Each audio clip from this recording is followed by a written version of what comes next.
Bonjour et bienvenue. Profitez de cette histoire, abonnez-vous et activez les notifications. Michael se réveilla tôt, comme toujours. Il prit son café, vérifia le matériel dans sa camionnette et partit pour une autre mission de routine. La demande était simple. Une inspection électrique dans une maison fraîchement rénovée en périphérie de la ville. C'était le genre de travail qu'il faisait depuis des années, avec attention, professionnalisme et sans jamais se presser. À son arrivée, le propriétaire lui montra le tableau électrique, puis monta à l'étage pour répondre à un appel. Michael se retrouva seul au rez-de-chaussée, inspectant les câbles et remplaçant une prise qui semblait mal installée. Il faisait tout avec concentration, comme à son habitude. Son esprit était calme, son cœur en paix, la vie avançait sur un chemin qu'il croyait solide. Il avait presque terminé quand il réalisa qu'il lui manquait un outil resté dans sa voiture. Il sortit par la porte d'entrée et se dirigea vers le trottoir. En levant les yeux, quelque chose le figea en plein mouvement. Rachel, sa femme. Elle traversait la rue, seule, une expression sereine sur le visage, comme si elle savait exactement où elle allait. Elle se dirigea droit vers la maison voisine de celle où il travaillait. Michael resta là, immobile, observant de loin, essayant de comprendre si ce qu'il voyait était réel. Avant même que Rachel ne puisse sonner, la porte s'ouvrit. L'homme qui apparut, Simon, lui sourit comme s'il l'attendait. Ils s'embrassèrent comme si cela faisait partie de leur routine. Puis, elle entra sans la moindre hésitation. Michael demeura pétrifié, sentant son sang s'accélérer. Cette scène lui coupa le souffle. Il n'y avait aucun doute. C'était une certitude. Plus qu'un simple dérapage, c'était une familiarité, une habitude. Il déglutit difficilement, serra les dents et s'approcha de la maison. Arrivé à la porte, il frappa avec force. 3 coups, secs, clairs et fermes. L'homme apparut, l'air confus, ne sachant de toute évidence pas qui était son visiteur. Michael le fixa et parla d'une voix chargée de tension. « Faites venir ma femme, tout de suite, ou c'est à vous que j'aurai affaire. » Le visage de Simon se figea. Rachel apparut juste derrière lui, les yeux écarquillés, le visage pâle comme une feuille de papier. Elle porta une main à sa poitrine, surprise. Elle tenta de parler, mais les mots s'en mêlèrent. « Michael, je… » Il l'interrompit net. Il ne voulait pas de discours. Elle essaya de s'approcher, mais il leva une main. « Reste où tu es. Tu ne remettras plus jamais les pieds chez moi. C'est terminé. Tu as fait ton choix, maintenant assume-le. » Il lui tourna le dos et s'éloigna, laissant derrière lui le silence et l'image d'elle, debout sur le seuil, complètement abasourdie. Il ne s'arrêta ni pour entendre des excuses, ni pour demander des explications, car à cet instant, tout était douloureusement clair. Aucune explication ne changerait ce qu'il avait vu. Aucune excuse n'aurait de valeur après ce baiser, si naturel et désinvolte. En rentrant chez lui, il se dirigea directement vers la chambre. Il rassembla tous ses vêtements, ses chaussures, ses parfums, ses photographies, ses objets personnels. Il rangea tout méticuleusement dans la voiture.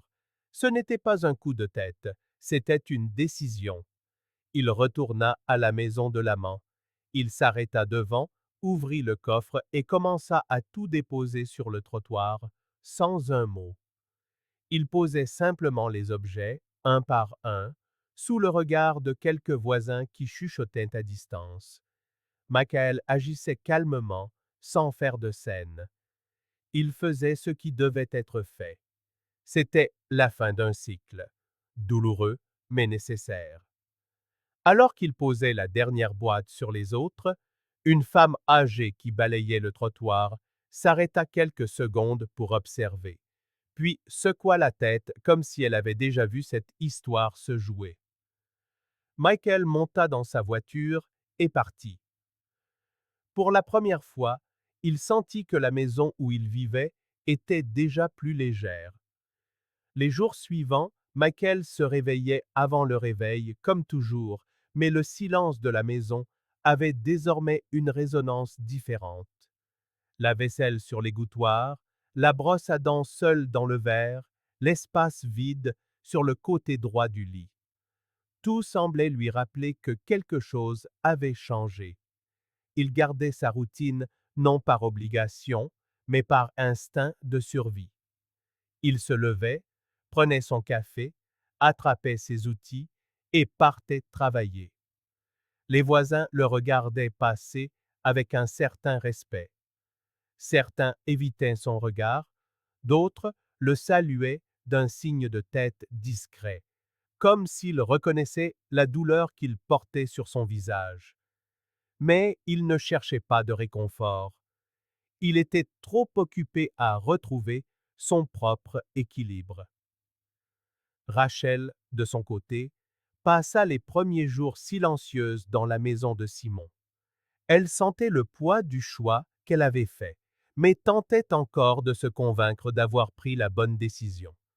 Elle dormait mal, la tête pleine des images de cet après-midi. Michael debout sur le seuil, les sacs par terre, son regard lorsqu'il avait dit qu'elle ne reviendrait pas. Cette image s'accrochait à elle comme un rappel amer.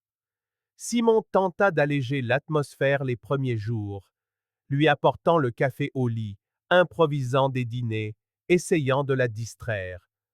Mais elle ne souriait plus avec la même légèreté, et il le remarquait. Michael, chez lui, passa un après-midi à vider les placards. Il rangea les cadres photos, retira la couette qu'elle avait choisie, réorganisa le salon.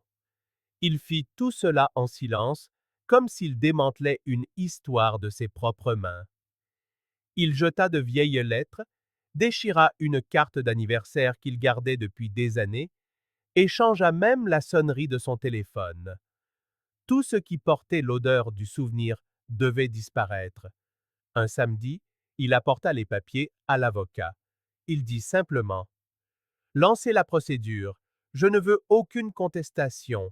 Je veux juste en finir. Et il quitta le bureau comme s'il s'était délesté d'un poids immense. Rachel tenta de le contacter.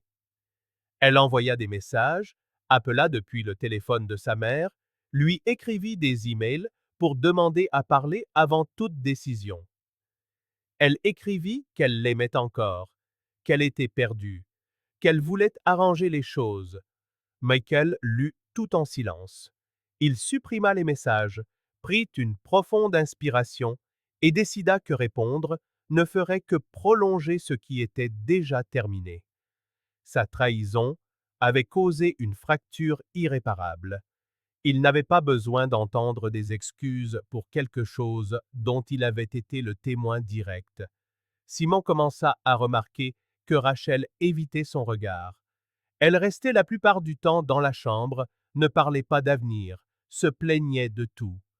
Progressivement, ce qui avait commencé comme une passion se transforma en malaise. Rachel se sentait déplacée dans la maison où elle pensait être heureuse. Michael, lui, retrouvait son équilibre. Un soir après le travail, il s'arrêta dans un bar, commanda une bière et s'assit tranquillement, observant la foule. Pour la première fois, il sentit que respirer faisait moins mal. 15 jours plus tard, l'huissier remit les papiers à Rachel. Quand elle lut ce qui était écrit, elle sentit sa poitrine se serrer. C'était réel. Michael voulait le divorce et il allait vraiment jusqu'au bout. Elle signa, mais pleura pendant des heures. Elle s'attendait à ce qu'il cède, qu'il s'adoucisse, qu'il laisse une porte entr'ouverte, mais il les avait toutes fermées. Le matin de la signature finale, Tous deux arrivèrent chez le notaire à l'heure convenue. Rachel évitait de croiser son regard. Michael salua simplement le clerc et prit le stylo. Il signa d'un trait ferme, sans hésitation. Rachel signa juste après, la main tremblante. Quand ils eurent terminé, ils s'échangèrent un bref regard. Rien ne fut dit. Rien n'avait besoin d'être dit. Ils sortirent par des portes séparées, prenant des directions opposées, emportant avec eux le poids exact des choix qu'ils avaient faits et la liberté que seule une fin peut offrir. Quelques semaines plus tôt, l'histoire entre Rachel et Simon avait commencé comme beaucoup d'autres, au mauvais endroit, au mauvais moment, avec des intentions que personne n'ose avouer d'emblée. Tout avait commencé à la salle de sport. Rachel avait commencé à y aller sur les conseils d'une amie. Elle disait vouloir prendre soin d'elle, s'accorder du temps pour se détendre et se sentir mieux. C'était en partie vrai. Son mariage ne la comblait plus comme avant et elle cherchait des distractions. Mais Kaël ne se douta jamais de rien. Pendant qu'elle suivait des cours de spinning et de musculation, ils travaillaient toute la journée sur des chantiers, croyant qu'ils construisaient ensemble une vie solide, alors qu'elle, lentement, en construisait une autre, loin de son regard. Simon était instructeur de musculation, jeune, extraverti, plein de phrases toutes faites et de ce sourire facile que beaucoup confondent avec du charme. Il savait comment approcher. Il connaissait le bon moment pour un compliment, l'instant parfait pour une blague, la juste mesure pour paraître intéressé mais désinvolte. Au début, Rachel trouvait cela amusant, sans plus. Elle en parlait à ses amis, disait que c'était juste de la vanité de sa part. Avec le temps, elle commença à y prêter plus d'attention. Un jour, elle confia à une collègue: Si j'étais célibataire, je pourrais même le draguer. Puis elle rit, comme si ce n'était qu'une plaisanterie. Mais au fond, ce n'en était déjà plus tout à fait une. Simon commença à l'entraîner dans des conversations plus longues. Il lui demandait comment s'était passée sa journée, parlait de ses propres problèmes, se positionnant comme quelqu'un qui comprenait ses frustrations. Quand elle mentionna qu'elle était mariée, il sourit et dit que le respect était important. Mais il ne prit pas ses distances, bien au contraire. Il se mit à observer ses entraînements de plus près, corrigeant ses postures avec des contacts qui s'attardaient, lui disant qu'elle semblait différente, plus jolie, plus vivante. Et Rachel, qui n'avait pas entendu de compliments depuis longtemps, se mit à les attendre comme on attend une drogue douce. Ce qui n'était au début qu'un jeu de regards et de phrases éparses devint un rituel. Michael, à la maison, continuait de préparer des dîners simples pour son retour de la salle. Elle mangeait rapidement, lui donnait un baiser hâtif et allait prendre sa douche. Elle disait être fatiguée, que la journée avait été dure. Il la croyait. Leur premier rendez-vous en dehors de la salle eut lieu après des jours de ce jeu silencieux. Rachel inventa une excuse et retrouva Simon dans un café voisin. Ils parlèrent pendant près de 2 heures. Elle lui raconta tout. La pression à la maison, le manque d'attention, les petites disputes qui s'accumulaient.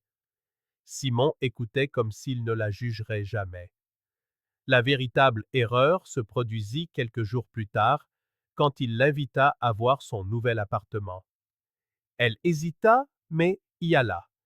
Et à partir de là, tout ce qui était de l'ordre de l'imagination devint réalité. Ils commencèrent à se voir fréquemment.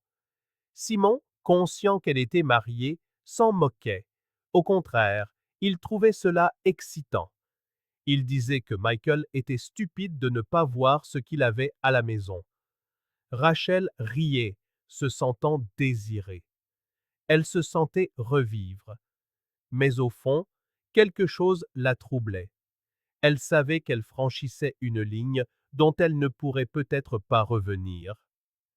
À chaque rendez-vous, la culpabilité montait, mais elle était noyée par l'adrénaline du moment. Finalement, elle cessa de s'en préoccuper. Rachel commença à s'éloigner émotionnellement de Michael froidement. Elle ne lui demandait plus comment s'était passée sa journée, évitait les moments en tête-à-tête. Elle disait avoir besoin d'espace, qu'elle se concentrait sur elle-même. Michael, ignorant tout de ce qui se passait, respectait cela. Il essayait de lui faire plaisir, lui faisait des surprises, lui proposait son aide pour les tâches ménagères. Mais rien ne fonctionnait. Elle était déjà ailleurs. Son corps dormait encore dans le même lit, mais son cœur avait une autre adresse. C'est pourquoi elle n'hésita pas à entrer dans la maison de Simon cet après-midi-là. La trahison était devenue une routine. Le plus cruel, c'est qu'à certains moments, Rachel croyait même échanger la stabilité contre l'amour, se libérer d'une prison affective pour vivre quelque chose de nouveau. Mais ce qu'elle ne voyait pas, ou feignait de ne pas voir, c'est que cette nouvelle relation portait en elle les mêmes faiblesses qu'elle jurait vouloir fuir. Simon appréciait le jeu, la conquête, le frisson de la transgression, mais personne ne peut maintenir cela longtemps. Le désir né dans l'ombre ne survit pas à la lumière du jour. À ce moment-là, Rachel se sentait puissante. Elle s'imaginait avoir le contrôle sur tout. Elle vivait deux vies et décidait quand entrer et sortir de chacune. Elle pensait que si les choses tournaient mal avec Michael, elle aurait Simon comme filet de sécurité. Ce qu'elle n'avait pas pris en compte, c'était le caractère de quelqu'un qui accepte d'entrer dans une relation où une autre personne doit être trompée. Et ce qui commence par blesser quelqu'un finit par se retourner contre celui qui a causé le mal. Mais ça, elle ne le comprendrait que plus tard. Pour l'instant, elle était convaincue d'avoir gagné, d'être sortie victorieuse, d'avoir choisi, et qu'elle serait heureuse, peu importe le prix. Au début, la vie avec Simon ressemblait à une victoire. Elle croyait avoir fait un échange intelligent. Elle commença à publier des photos discrètes sur les réseaux sociaux, souriant à ses côtés dans des restaurants, des cafés, lors de randonnées. Ses amis proches feignaient de la soutenir, mais en coulisses, ils chuchotaient. Michael ne fit aucun commentaire. Il ne dit jamais rien à personne, ne chercha pas à savoir ce qu'il advenait d'elle. Son absence de réaction fut, en réalité, ce qui la dérangea le plus. Elle s'attendait à de la fureur, un scandale, des supplications pour qu'elle revienne. Son silence fut la première fissure dans le château qu'elle pensait avoir si solidement construit. La vie avec Simon semblait légère, mais il ne fallut que quelques semaines pour que tout change. Ce qui était désir se transforma en cohabitation, et avec elle vinrent les petites frustrations. Simon n'était plus l'homme charmant de la salle de sport. Il ne prenait plus le temps d'écouter, perdait patience rapidement, se plaignait du travail, s'agaçait de ses exigences. Rachel commença à se sentir en terrain connu. L'insatisfaction, la routine, la déconnexion. Sauf que cette fois, il n'y avait pas la base de respect qu'elle avait eue autrefois. Au lieu d'essayer de communiquer, elle répéta les mêmes erreurs. Elle prit ses distances. Elle se tut. Elle passait plus de temps à l'hôpital où elle travaillait à temps partiel qu'à la maison. Elle commença à se dire que ce n'était qu'une phase, qu'il fallait attendre. Mais à l'intérieur, quelque chose commençait à s'effondrer avec force. 3 mois après la séparation, Rachel rencontra un nouveau kinésithérapeute qui venait de commencer à travailler dans le même service. Jeune, attentionné, sympathique. Ils commencèrent à discuter pendant les pauses, à échanger des messages, à déjeuner ensemble. C'était exactement le même schéma que lorsqu'elle avait rencontré Simon. Seulement cette fois, elle ne réfléchit pas à ses choix. Elle céda sans résistance. Elle créa des excuses pour quitter la maison, se mit à mentir à Simon, inventa des gardes supplémentaires, des réunions fictives. Elle recommença à vivre dans deux mondes, comme si elle n'avait rien appris. Le frisson de se sentir désirée était plus fort que n'importe quel souvenir de la douleur causée aux autres. La trahison précédente, qui avait détruit un mariage, n'avait pas servi de leçon. Elle avait servi de modèle. Le vendredi suivant, Simon décida de quitter le travail plus tôt. Il était méfiant, irrité par son comportement. Il arriva à la maison et vit sa voiture garée dans l'allée. Il entra sans faire de bruit. Il s'arrêta sur le seuil du salon et resta figé. Rachel était allongée sur le canapé avec le kinésithérapeute. Ils riaient comme s'ils étaient à l'hôtel, comme si rien d'autre n'importait. Simon ne cria pas.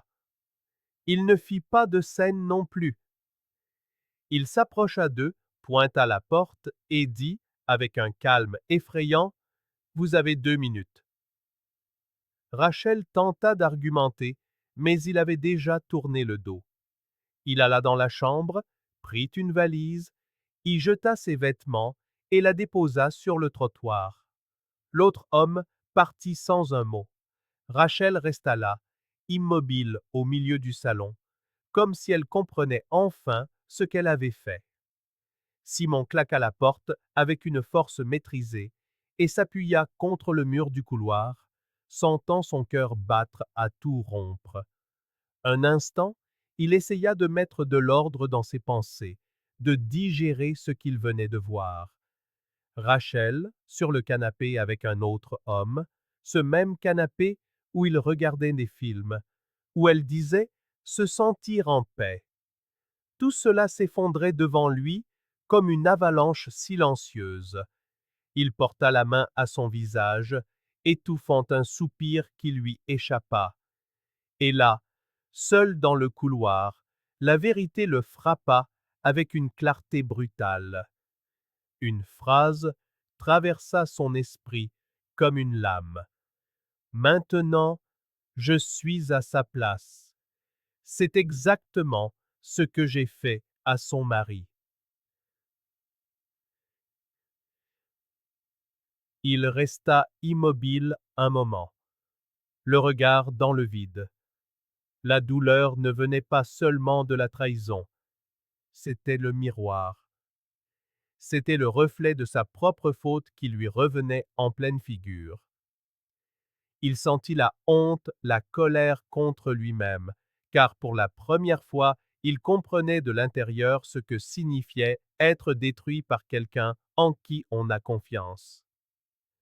Tout ce que Michael avait ressenti, il le vivait maintenant, sans anesthésie, sans excuse. Et le plus amer dans tout cela, c'est qu'il savait qu'il le méritait. Les jours suivants, elle tenta de se justifier. Elle envoya des messages, dit qu'elle était confuse, que leur relation avait changé, qu'elle se sentait seule. Simon lut chaque message avec une nausée. C'était comme voir un miroir lui renvoyer chaque mot qu'il avait utilisé des mois plus tôt pour justifier ce qu'il avait fait à Michael. Dans cette chute silencieuse, Simon comprit ce que cela signifie de s'engager avec quelqu'un qui trahit sans avoir résolu ce qu'il porte en lui. Et il comprit aussi qu'il méritait de vivre cela. Pour la première fois, il reconnut sa propre responsabilité. Mais le regret arrivait trop tard. Pendant ce temps, Michael continuait sa vie, en paix. Il ne portait plus ce poids sur la poitrine. Il travaillait comme toujours, maintenait sa routine, prenait soin de lui. Un ami commun lui raconta la dernière trahison de Rachel. Il s'attendait à voir Michael indigné. Michael se contenta de sourire. Il ne dit pas un mot. Le sentiment qu'il avait c'est que l'univers avait remis chaque pièce à sa juste place. Cela ne lui causa ni douleur, ni joie. C'était juste la confirmation de quelque chose qu'il avait toujours su. Le caractère ne change pas avec le décor. Il change lorsque quelqu'un choisit d'être différent. Et Rachel continuait de chercher chez les autres ce qu'elle n'avait jamais réussi à développer en elle-même. Un soir, Michael était dans un bar avec un vieil ami d'enfance, Thomas. Il lui raconta toute l'histoire. Thomas écouta sans l'interrompre. À la fin, il commanda 2 autres bières, leva son verre et dit en riant: J'ai appris quelque chose de tout ça. Ne jamais faire confiance à une salle de sport remplie de coachs au sourire de publicité. Michael eut un léger rire, leva son verre à son tour et répondit: Et ne jamais se contenter de moins que ce que l'on mérite. Ils trinquèrent. Rachel, désormais hébergée temporairement chez une cousine, pleurait souvent. La succession de pertes avait laissé des marques visibles. Elle tenta de retourner à l'hôpital la tête haute, mais les rumeurs s'étaient déjà répandues. Le kinésithérapeute fut muté dans un autre service. Simon ne la contacta plus. Michael ne répondit à aucun email, et elle, entourée de son propre écho, commença à comprendre ce qu'elle avait provoqué. Personne n'eut besoin de lui crier dessus.